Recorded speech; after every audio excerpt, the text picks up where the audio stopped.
So this webinar is designed to help you get started. Sometimes that's the hardest part, just getting started with this and moving through it. So let's see what we can do to help you achieve this goal, to prove you've been doing the right thing all of these years. The first thing that we suggest is that you create an electronic file labeled Controls and Procedures. Well, it could be labeled Procedures and Controls, or it could be labeled Our Favorite Controls and Procedures for our escrow trust accounts, whatever you want it to be labeled. We're using Controls and Procedures for the benefit of this webinar. And then you need to create a checklist for your controls with the date created and the frequency that you would like to audit these controls internally.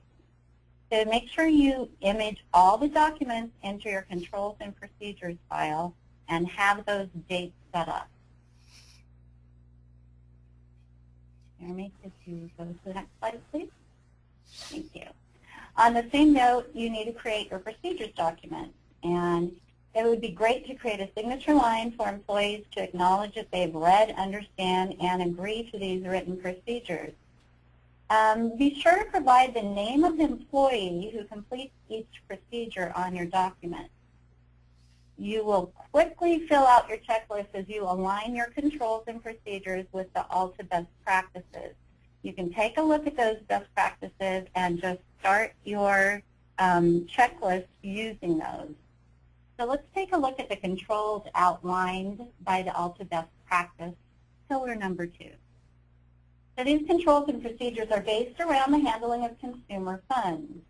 It makes sense to start with the banking information. So document all your bank account information, your trust accounts, your operating account, any interest-bearing accounts, including the IOLTA or IOTA accounts. Some agents have separate recording accounts and premium accounts. These should all be included on your control document. And remember to include any account that you use for consumer funds. And to prove that your trust or escrow accounts are set up as such, image the bank statement, a deposit ticket, and a check copy for each of the accounts that's in your controls and procedures file. The printed words trust account or escrow account should appear on each of these documents. If they don't, contact your bank to add this and to actually verify that your accounts are set up as escrow or trust accounts.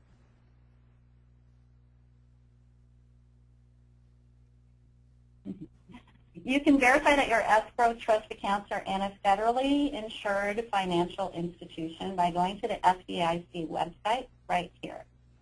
You can search your bank name, obtain those results that prove that it is federally insured.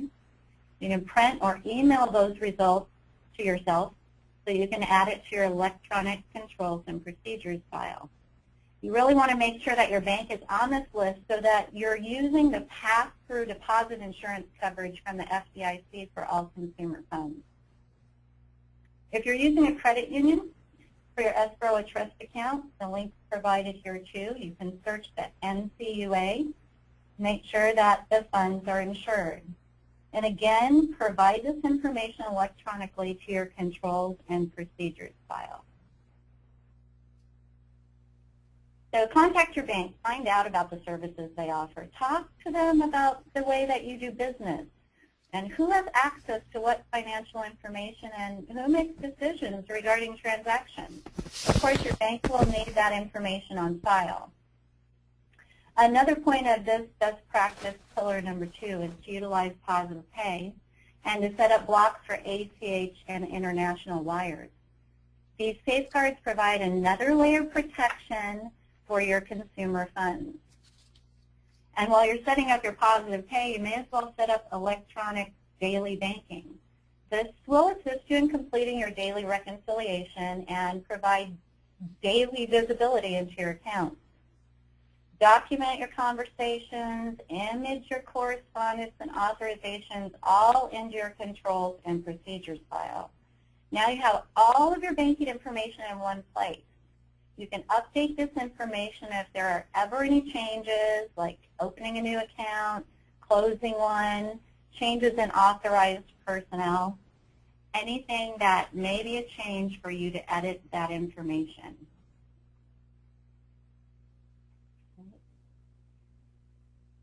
So remember, as we move forward into the procedures, that anyone you have set up as an authorized approver of your financial transactions should not prepare the reconciliation.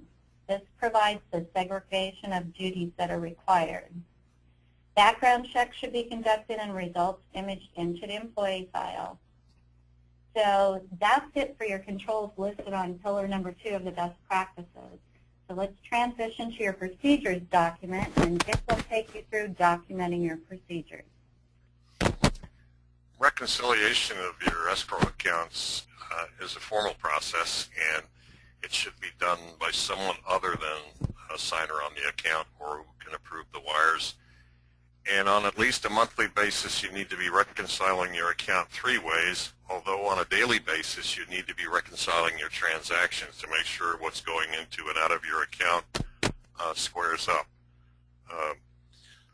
One of the other things, as in a sidebar to that, is making sure that your user rights in your settlement software match to what you've set up with the bank in terms of approving wires, signing checks, establishing a new file or voiding a check, so that there's a close correlation between the two of them. And then you need to be able to document that you're following up that practice, and only those people that you've authorized are actually the ones that are performing the duties that you've assigned. You just go to the next one, Jeremy.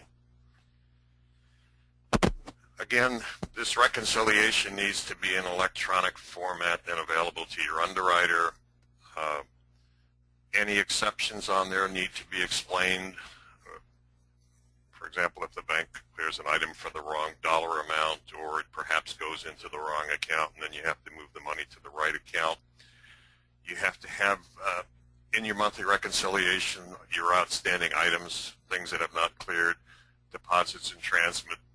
That's a deposit that you posted in your software that hasn't shown up in the bank. And so you can see here that you need a copy of your bank statements, all your transaction reports, the 3-way balance, and then that reconciliation needs to be reviewed by management. If you're relying on a third party to conduct this reconciliation for you, you still need to go through and carefully review it, because you are the one that's ultimately responsible, and the money in that account is actually the lifeblood of your company, and it's what you need to protect going forward. Next slide, please. And then in that segregation, you have to take a hard look at the money that has not been dispersed, in the sense that you have money remaining in files for over 180 days. You need to be able to document as to why you're holding that money. Similarly, if you have checks that you have issued that have not been cashed, you have to have formal procedures in place to follow up to try and get those uncashed checks negotiated. And in all cases, the unclaimed properties need to be escheated to the state. And so depending on the practices and procedures in your state, you need to be able to have the ability to show that you have made every good faith effort to get the funds to the ultimate recipient.